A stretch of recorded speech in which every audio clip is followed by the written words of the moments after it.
I wish I were joking, but the HOA tried to steal my pool. Yeah, my private, fenced-in, backyard pool. No vote. No permission.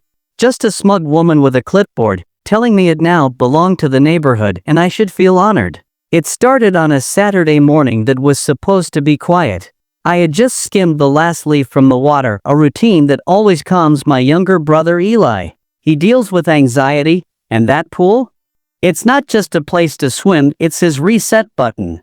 That's when I heard it, the sharp clack of heels on concrete. Enter Belinda, president of the Briar Ridge HOA. Self-declared guardian of community standards. Possibly a reincarnated drill sergeant. She didn't knock. Didn't say hello. Just barged through the gate, clipboard raised like a warrant, and said with a grin, "Big news, Mason. Your pool has been designated as the venue for our VIP spring social next Saturday." I blinked. My what now? "Oh, don't worry," she chirped, already tapping away on her phone like she was sending invites. "This is a community effort. Influencers are coming. The board has approved everything. We even printed flyers." I pointed to the sign on my gate. Private property, no trespassing. Bold, clear, and even decorated with a little painted sunflower. Eli's idea to make it look friendly. Belinda glanced at it like it smelled bad. "Oh Mason, that's adorable. But community events take priority. See?" She flipped her clipboard to show me a document titled Event Priority Mandate. Subsection C, Part 4, apparently stating the HOA could designate prime community spaces for neighborhood benefit. I looked her in the eye. "Belinda, this is my backyard. I own this land. I pay taxes on it. You don't get to claim it because you want to throw a party." Her smile vanished. The cheer drained from her voice. "Don't be difficult. This is happening.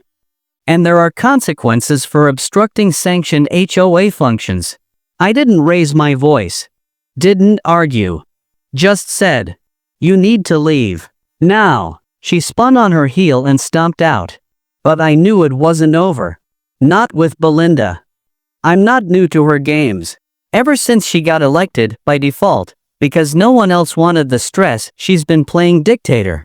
The old HOA just made sure lawns weren't overgrown and planned the occasional potluck. Belinda? Her first week, she fined a neighbor for having wind chimes that were too whimsical. Then she told old Mr. Ramirez his porch chairs clashed with the community aesthetic. My first run-in was over my mailbox. The one that came with the house. Apparently, it wasn't the correct shade of beige. She left a typed letter citing the exact Pantone code we had to match. I remember holding that letter thinking, this isn't real life. But Eli panicked, he always worries more than he should. So I repainted it. Just to keep the peace. Belinda came by with a color swatch to verify. She gave a single nod. Then walked away like she'd knighted me. That was my first taste of her nonsense. But this pool stunt? That was new. Monday morning, we found a notice taped to our front door, not mailed, not delivered, taped. Like an eviction. Eli brought it in like it was radioactive. It was a 2-page reservation confirmation for our pool.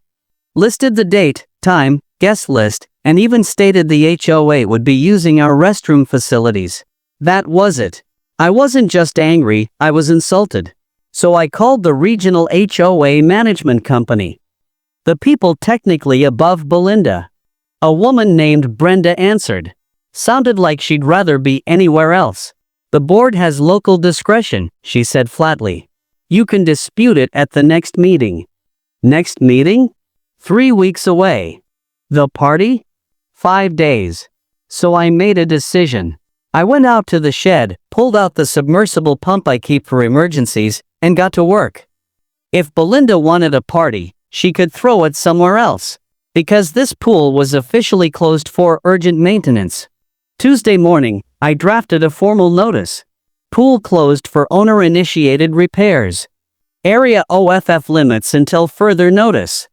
I handed it to Janine, Belinda's right-hand crony who walks her poodle like she's on security patrol. "Just some HOA housekeeping," I said with a smile. She sniffed and walked off. Then I fired up the pump. Thousands of gallons started draining, slowly and legally. The roar of the pump was satisfying. Eli came out mid-morning and just stared. "You're really doing it," he said. "Yep," I replied, sipping coffee. Health and safety comes first. By Wednesday, Belinda's glossy flyers were up. Full color. Pool photos edited to look like a resort. She was advertising Willow Creek's premier aquatic soiree. Turns out, she wasn't just planning a party, she was charging admission. Hank, our neighbor, told me Belinda had pre-sold VIP tickets. Promised deluxe catering and exclusive access. She was making money off my property without permission. That crossed the line into fraud. Saturday rolled around. Sunny. Perfect weather. The pool was empty. The patio spotless. A big sign stood at the gate. Pool closed, owner repairs, no trespassing. At 1:55 p.m., the luxury SUVs started rolling in. Well-dressed guests, big sunglasses, party smiles until they saw the dry pool. Then Belinda arrived. Full pageantry. Until she saw the sign. And the dry concrete where water used to be. She stormed up, red-faced and trembling. "This is vandalism. You drained HOA property. I'm calling the police." And she did. She actually called 911. Said I'd sabotaged a community event. 2 officers arrived. Belinda ran to them like she was reporting a robbery. I calmly handed them my deed and the HOA charter. Officer Miller, tall, no nonsense, looked it over. "Ma'am," he said, "this pool is on private property. HOA mandates don't override deed ownership." Belinda stammered. "But, the flyer, the event." "You didn't have permission," the officer said. "This is, at best, a civil matter. And calling 911 for this? That's misuse of emergency services." Then one of the guests, a local attorney, stepped forward. "Wait. Are you saying she charged us for tickets to a party she didn't have permission to throw?" That was the final straw. People started demanding refunds. Belinda froze. No more clipboard. No more threats. Just silence.